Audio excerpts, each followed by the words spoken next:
Little Women, Chapter 5, Being Neighborly. "What in the world are you going to do now, Jo?" asked Meg one snowy afternoon as her sister came tramping through the hall in rubber boots, old sack, and hood, with a broom in one hand and a shovel in the other. "Going out for exercise," answered Jo, with a mischievous twinkle in her eyes. "I should think 2 long walks this morning would have been enough. It's cold and dull out, and I advise you to stay warm and dry by the fire, as I do," said Meg with a shiver. "Never take advice. I can't keep still all day, and not being a pussy cat, I don't like to doze by the fire. I like adventures, and I'm going to find some."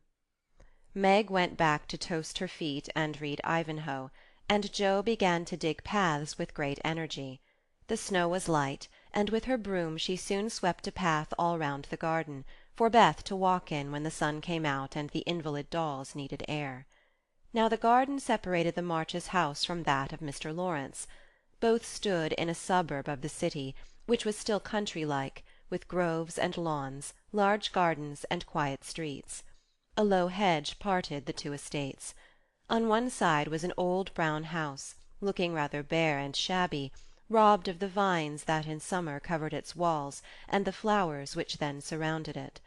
On the other side was a stately stone mansion, plainly betokening every sort of comfort and luxury, from the big coach-house and well-kept grounds to the conservatory and the glimpses of lovely things one caught between the rich curtains. Yet it seemed a lonely, lifeless sort of house, for no children frolicked on the lawn, no motherly face ever smiled at the windows, and few people went in and out, except the old gentleman and his grandson. To Jo's lively fancy this fine house seemed a kind of enchanted palace, full of splendours and delights which no one enjoyed. She had long wanted to behold these hidden glories, and to know the Lawrence boy, who looked as if he would like to be known, if he only knew how to begin. Since the party she had been more eager than ever, and had planned many ways of making friends with him, but he had not been seen lately, and Jo began to think he had gone away, when she one day spied a brown face at an upper window, looking wistfully down into their garden, where Beth and Amy were snowballing one another. "That boy is suffering for society and fun," she said to herself. "His grandpa does not know what's good for him, and keeps him shut up all alone. He needs a party of jolly boys to play with, or somebody young and lively. I've a great mind to go over and tell the old gentleman so." The idea amused Jo, who liked to do daring things and was always scandalizing Meg by her queer performances. The plan of going over was not forgotten, and when the snowy afternoon came, Jo resolved to try what could be done. She saw Mr. Lawrence drive off, and then sallied out to dig her way down to the hedge, where she paused and took a survey. All quiet, curtains down at the lower windows, servants out of sight, and nothing human visible but a curly black head leaning on a thin hand at the upper window. "There he is," thought Jo. "Poor boy, all alone and sick this dismal day. It's a shame. I'll toss up a snowball and make him look out, and then say a kind word to him." Up went a handful of soft snow, and the head turned at once, showing a face which lost its listless look in a minute, as the big eyes brightened and the mouth began to smile. Jo nodded and laughed, and flourished her broom as she called out, "How do you do? Are you sick?" Laurie opened the window and croaked out as hoarsely as a raven, "Better, thank you. I've had a bad cold and been shut up a week." "I'm sorry. What do you amuse yourself with?" Nothing. It's dull as tombs up here. "Don't you read?" Not much. They won't let me. "Can't somebody read to you?" Grandpa does sometimes, but my books don't interest him, and I hate to ask Brooke all the time. "Have someone come and see you, then." There isn't anyone I'd like to see. Boys make such a row. And my head is weak. "Isn't there some nice girl who'd read and amuse you? Girls are quiet and like to play nurse." Don't know any. "You know us," began Jo, then laughed and stopped. So I do. Will you come, please?" cried Laurie. "I'm not nice and quiet, but I'll come if mother will let me. I'll go ask her. Shut the window like a good boy and wait till I come." With that Jo shouldered her broom and marched into the house, wondering what they would all say to her. Laurie was in a flutter of excitement at the idea of having company, and flew about to get ready, for, as Mrs. March said, he was a little gentleman, and did honour to the coming guest by brushing his curly pate, putting on a fresh colour, and trying to tidy up the room, which, in spite of half a dozen servants, was anything but neat. Presently there came a loud ring, then a decided voice asking for Mr. Lorry, and a surprised-looking servant came running up to announce a young lady. All right, show her up. It's Miss Joe, said Lorry, going to the door of his little parlour to meet Joe, who appeared looking rosy and quite at her ease, with a covered dish in one hand and Beth's 3 kittens in the other. "Here I am, bag and baggage," she said briskly. "Mother sent her love, and was glad if I could do anything for you. Meg wanted me to bring some of her blancmange. She makes it very nicely. And Beth thought her cats would be comforting. I knew you'd laugh at them, but I couldn't refuse. She was so anxious to do something." It so happened that Beth's funny loan was just the thing, for in laughing over the kits Laurie forgot his bashfulness, and grew sociable at once. That looks too pretty to eat, he said, smiling with pleasure as Joe uncovered the dish, and showed the blancmange, surrounded by a garland of green leaves and the scarlet flowers of Amy's pet geranium. "It isn't anything, only they all felt kindly and wanted to show it. Tell the girl to put it away for your tea. It's so simple that you can eat it, and being soft, it will slip down without hurting your sore throat. What a cosy room this is!" It might be if it was kept nice, but the maids are lazy, and I don't know how to make them mind. It worries me, though.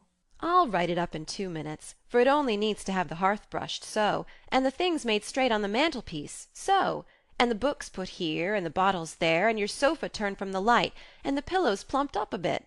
Now then, you're fixed." And so he was, for as she laughed and talked, Joe had whisked things into place and given quite a different air to the room.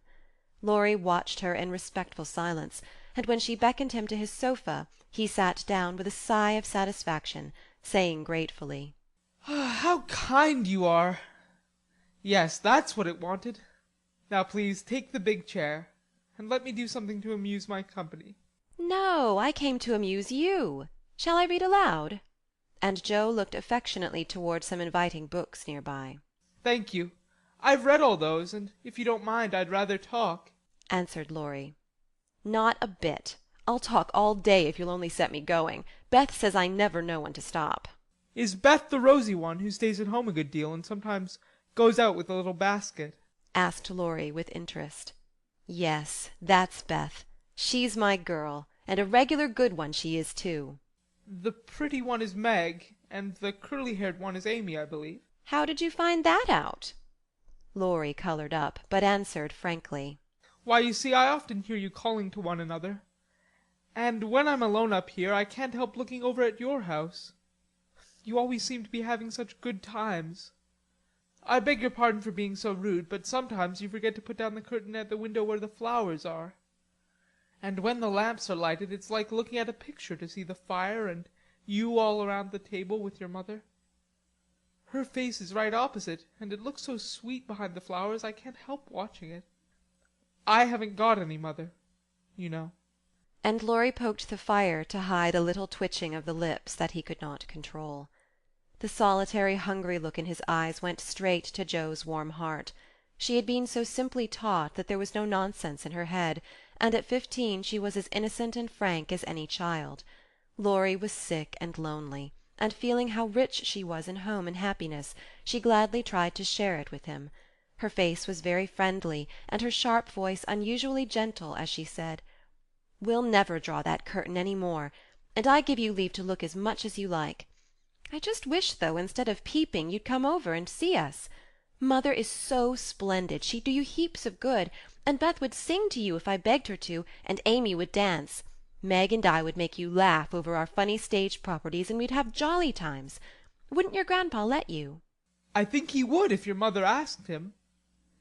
He's very kind, though he does not look so, and he lets me do what I like pretty much, only he's afraid I might be a bother to strangers," began Laurie, brightening more and more. "We are not strangers. We are neighbours, and you needn't think you'd be a bother. We want to know you, and I've been trying to do this ever so long. We haven't been here a great while, you know, but we have got acquainted with all our neighbours but you." "You see, Grandpa lives among his books and doesn't much mind what happens outside. Mr. Brooke, my tutor, doesn't stay here, you know, and I have no one to go about with me, so I just stop at home and get on as I can." "That's bad. You ought to make an effort and go visiting everywhere you are asked, and then you'll have plenty of friends and pleasant places to go. Never mind being bashful. It won't last long if you keep going." Laurie turned red again, but wasn't offended at being accused of bashfulness, for there was so much good-will in Jo it was impossible not to take her blunt speeches as kindly as they were meant. "Do you like your school?" asked the boy, changing the subject after a little pause, during which he stared at the fire, and Jo looked about her, well pleased. "Don't go to school. I'm a business-man. Girl, I mean. I go to wait on my great-aunt, and a dear cross old soul she is, too," answered Jo. Laurie opened his mouth to ask another question, but remembering just in time that it wasn't manners to make too many inquiries into people's affairs, he shut it again and looked uncomfortable. Jo liked his good breeding, and didn't mind having a laugh at Aunt March, so she gave him a lively description of the fidgety old lady, her fat poodle, the parrot that talked Spanish, and the library where she revelled. Laurie enjoyed that immensely, and when she told about the prim old gentleman who came once to woo Aunt March, and in the middle of a fine speech how Paul had tweaked his wig off to his great dismay, the boy lay back and laughed till the tears ran down his cheeks, and a maid popped her head in to see what was the matter. "Oh, that does me no end of good. Tell on, please," he said, taking his face out of the sofa-cushion, red and shining with merriment. Much elated with her success, Jo did tell on, all about their plays and plans, their hopes and fears for father, and the most interesting events of the little world in which the sisters lived. Then they got to talking about books, and to Jo's delight she found that Laurie loved them as well as she did, and had even read more than herself. "If you like them so much, come down and see ours. Grandfather is out, so you needn't be afraid," said Laurie, getting up. "I'm not afraid of anything," returned Jo with a toss of the head.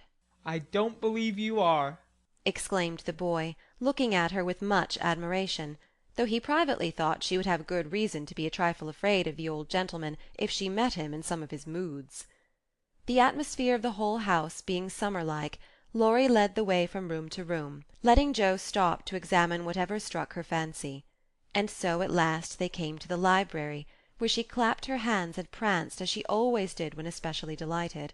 It was lined with books, and there were pictures and statues, and distracting little cabinets full of coins and curiosities, and sleepy hollow chairs, and queer tables, and bronzes, and best of all a great open fireplace with quaint tiles all round it.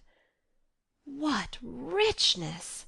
sighed Jo, sinking into the depth of a velour chair and gazing about her with an air of intense satisfaction. "Theodore Lawrence, you ought to be the happiest boy in the world," she added impressively. "A fellow can't live on books," said Laurie, shaking his head as he perched on a table opposite. Before he could more, a bell rang, and Jo flew up, exclaiming with alarm, "Mercy me! It's your grandpa!" "Well, what if it is? You're not afraid of anything, you know," returned the boy, looking wicked. "I think I am a little bit afraid of him, but I don't know why I should be. Marmee said I might come, and I don't think you're any the worse for it," said Jo, composing herself, though she kept her eyes on the door. "I'm a great deal better for it, and ever so much obliged. I'm only afraid you are very tired of talking to me. It was so pleasant I couldn't bear to stop," said Laurie gratefully. "The doctor to see you, sir." And the maid beckoned as she spoke. "Would you mind if I left you for a minute? I suppose I must see him," said Laurie. "Don't mind me. I'm as happy as a cricket here," answered Jo. Laurie went away, and his guest amused herself in her own way. She was standing before a fine portrait of the old gentleman when the door opened again, and without turning she said decidedly, "I'm sure now that I shouldn't be afraid of him, for he's got kind eyes, though his mouth is grim, and he looks as if he had a tremendous will of his own. He isn't as handsome as my grandfather, but I like him." "Thank you, ma'am," said a gruff voice behind her, and there, to her great dismay, stood old Mr. Lawrence. Poor Jo blushed till she couldn't blush any redder, and her heart began to beat uncomfortably fast as she thought what she had said. For a minute a wild desire to run away possessed her, but that was cowardly, and the girls would laugh at her, so she resolved to stay and get out of the scrape as she could. A second look showed her that the living eyes, under the bushy eyebrows, were kinder even than the painted ones, and there was a sly twinkle in them, which lessened her fear a good deal.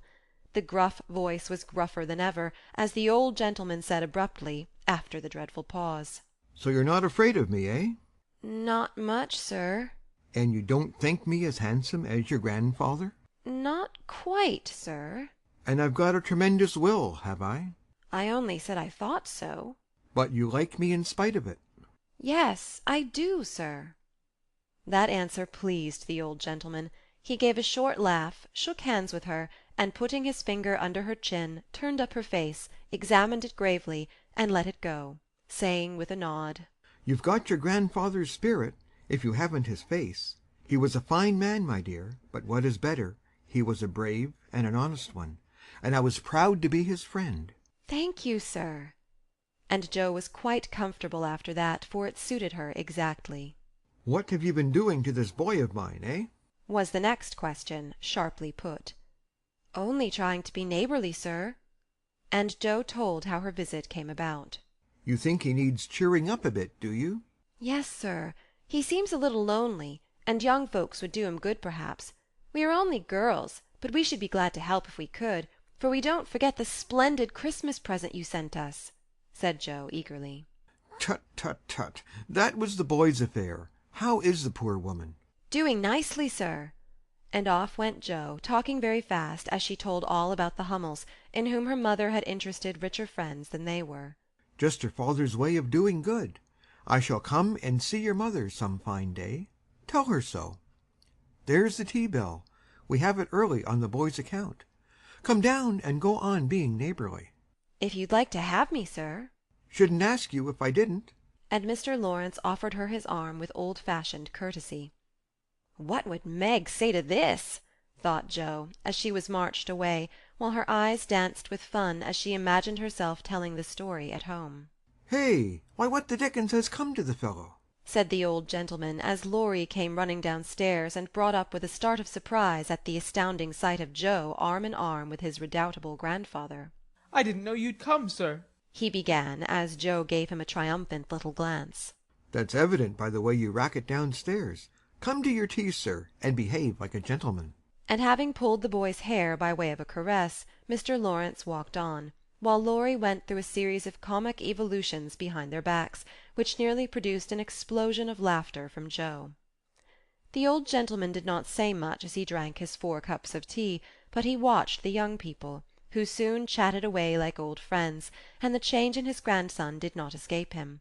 There was colour, light, and life in the boy's face now, vivacity in his manner, and genuine merriment in his laugh. "She's right. The lad is lonely.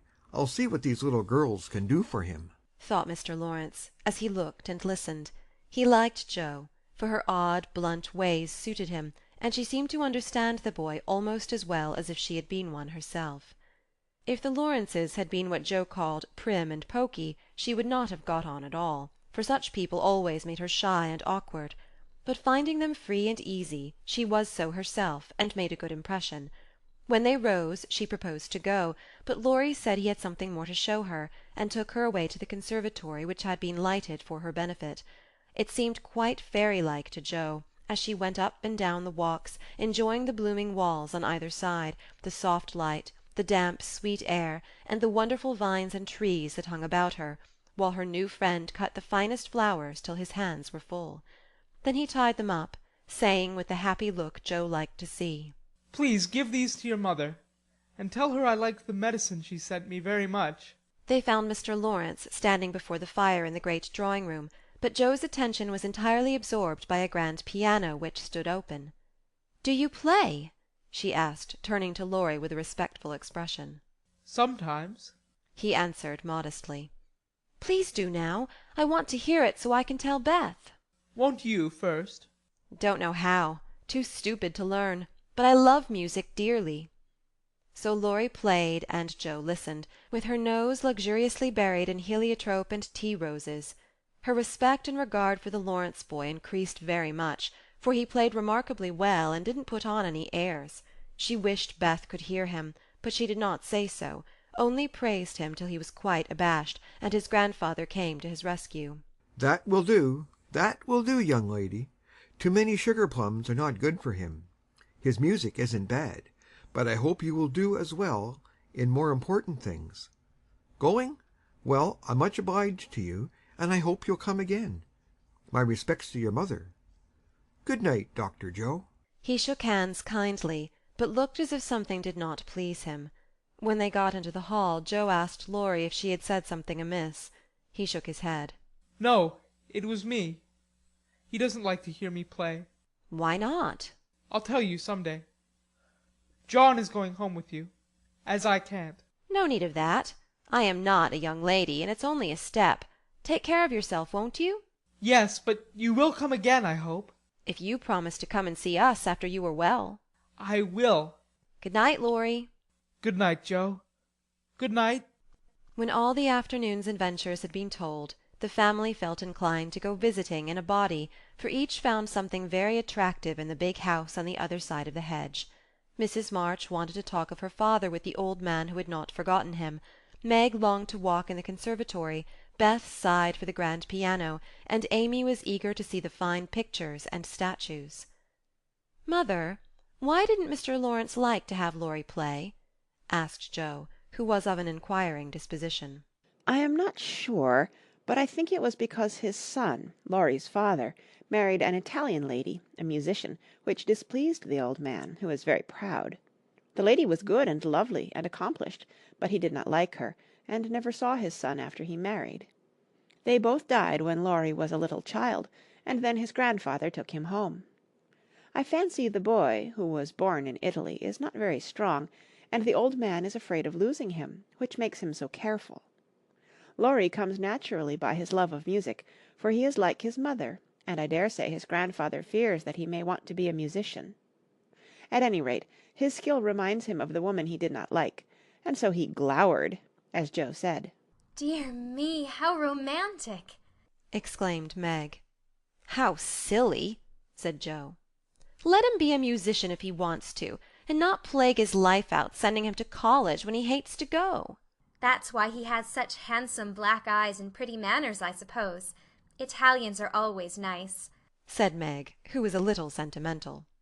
"What do you know about his eyes and his manners? You never spoke to him hardly," cried Joe, who was not sentimental. "I saw him at the party, and what you tell shows that he knows how to behave. That was a nice little speech about the medicine mother sent him." "He meant the blancmange, I suppose." "How stupid you are, child! He meant you, of course." "Did he?" And Joe opened her eyes as if it had never occurred to her before. "I never saw such a girl. You don't know a compliment when you get it," said Meg, with the air of a young lady who knew all about the matter. "I think they are great nonsense, and I'll thank you not to be silly and spoil my fun. Laurie's a nice boy, and I like him, and I won't have any sentimental stuff about compliments and such rubbish. We'll all be good to him because he hasn't got any mother, and he may come over and see us, mayn't he, Marmee?"